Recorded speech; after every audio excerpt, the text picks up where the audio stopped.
once again, hey guys, it's your boy M.K.S here, back with another video, and welcome to the third and penultimate part of Autism Wednesdays, or Autistic Wednesdays, whichever you prefer. And as ever, I appreciate you supporting my content. For this one, I'm going to focus on the Facebook screen, but I've got the YouTube running in the background, hopefully all being well, God willing, and Godspeed. I know I say my superstitious thing, but don't you whatever I say. Both will record as well as possible. I hope that they have been recording as well as possible, and will record as well as possible, and are recording as well as possible, and that kind of thing. But anyway, as usual, time seems to have eluded me. There's so many things I like to do. I love to work on my writing and lots of other things, but I didn't get to go to the gym. I didn't get to write, and I guess I was thinking of too many trivial things. But anyway, as I say, as ever, please let me know what you think, how you would empower autistic people yourself in the comments, either on Facebook or YouTube, or preferably both. I'd appreciate your likes and sharing of the video, especially with autistic individuals, experts, families, autistics, people interested in autism generally, or whoever might like these videos and be supportive of the channel, preferably. Sometimes I think I should try reverse psychology and say, please don't comment or subscribe, see if that works. But I think I'm too honest and I'm like an open book. I think I'm too easy to read. I can be a very bad liar, I think. But anyway, these are pointers number 21 to 30 as per usual. So here goes. So number 21, sticking to the theme of works by autistics. I normally say 21 again. So in this case, I'd love to celebrate works done by autistic people, whether that's poetry, art, writing, or whatever other works are done by autistic people, historically, and maybe currently as well. Point number 22, I'd love to, celebrate current or contemporary, it's a big word for me, updated or modern or whatever, current, whichever term you want to use, in the here and now, works by autistic poets, artists and writers, so modern or contemporary living autistic poets, artists and writers, as well as celebrating those from the past, and also look at how we can help more in the future, how we can help more autistic people become poets, artists and writers, which I talked about, and what the future could hold for autistics in the world of work, poetry, art, writing, finding alternative careers. I normally like to focus on a certain theme for each day, as I mentioned in the past. I know I mentioned it in part one, and I probably mentioned it in part two as well, and I know I've mentioned it in the past, but a technology is something where a lot of autistic people, I'm sure, have found a place to work where they may not have done so well in the past. I think someone was talking about as well, something about Silicon Valley and how there's so many autistic geeks or whatever in Silicon Valley because it's something autistic people can do better at. So in the new age of technology, which I normally like to think of on Tech Tuesdays and Thursdays, and on Mondays I like to think of something called microing, which is about tech as well. So I suppose Mondays, Tuesdays and Thursdays, and I suppose software on Saturdays and Sundays, given my use of alliterations.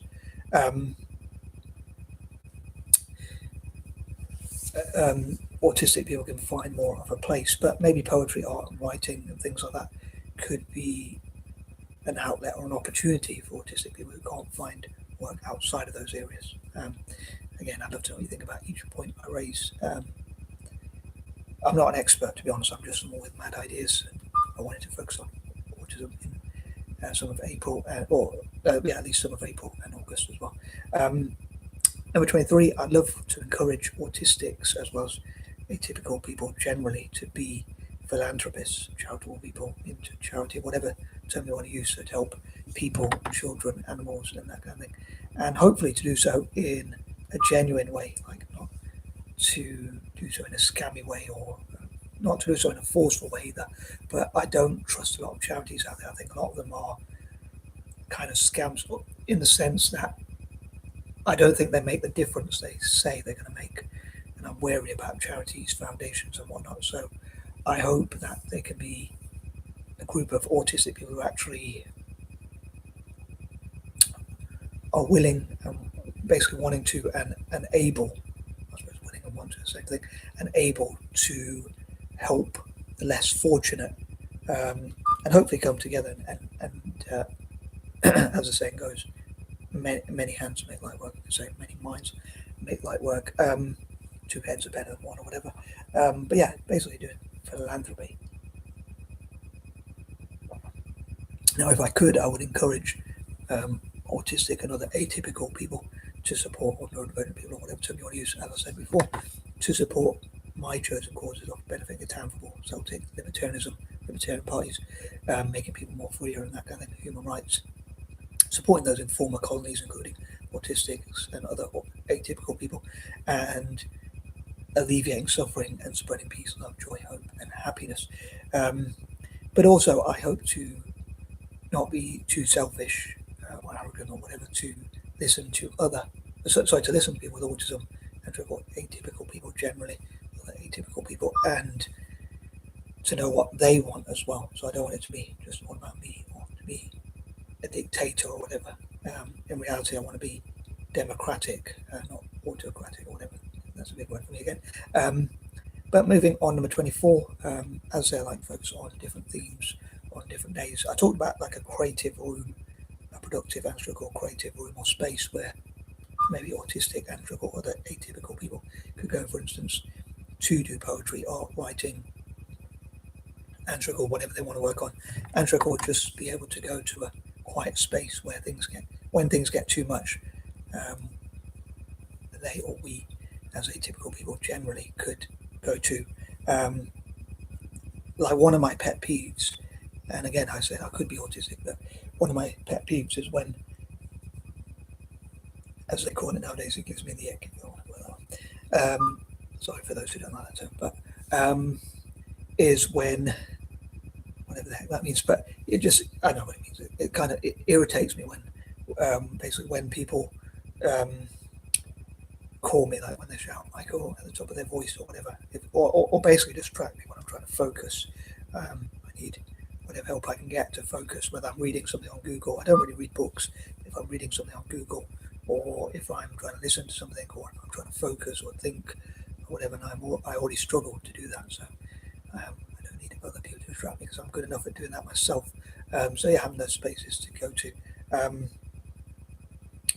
If I could, personally, I would spend as much of my time as possible on those 5 causes and write as much as possible, write when and wherever I have permission, although I have a bit of a dilemma because I don't like to chop trees down and I don't like to get in other people's way.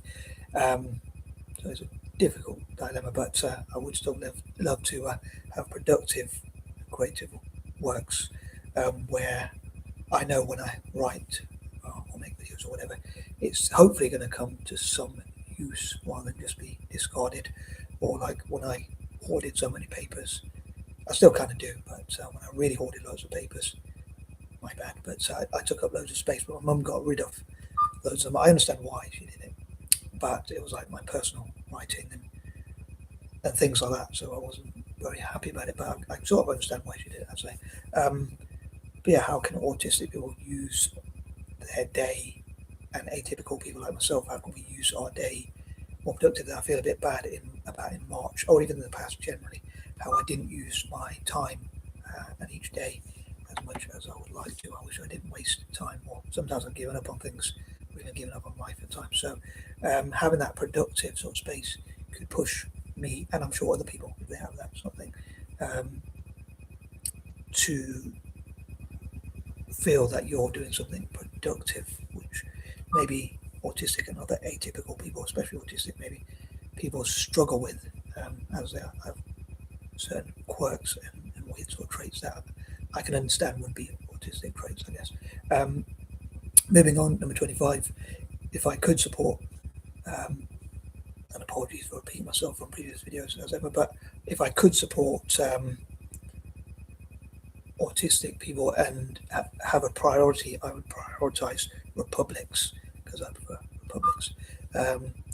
It's a bit of a dilemma when it comes to conditions like atypical conditions, basically where members of royal families have those conditions, because ideally I'm quite a Republican, so that gives us a bit of a dilemma, because I love to support atypical people, but I normally have a favour or a bias rather towards a favoritism bias, or whatever you want to call it, towards republics.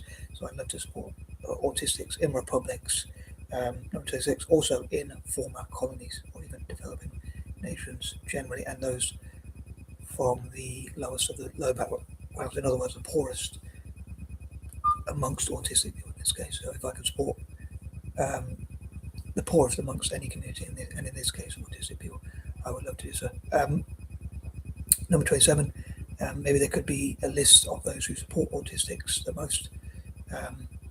Point number 28, hopefully changing the perception of autistic people and showing what they can achieve and like what autistic people can work on. So, in spite of their weaknesses, and maybe learning about some of the weaknesses, so it's not a laziness, but a challenge people face, so that they have to overcome that challenge. I know not everyone's nice, unfortunately, but we'd probably be boring if we're all the same, to be fair. And if life was always easy, maybe it'd be boring. But I think certainly a lot of people, I know my dad always said to me, like, most people are nice and whatever, but that's debatable. But I think there's only a few people who are enough a-holes to really be harsh to someone if they know you're trying and you genuinely have a problem. I know there are bullies or whatever, but I think if people learn about autism, the more awareness there is, hopefully the better autistic people will be treated in the future, hopefully, or atypical people like myself generally.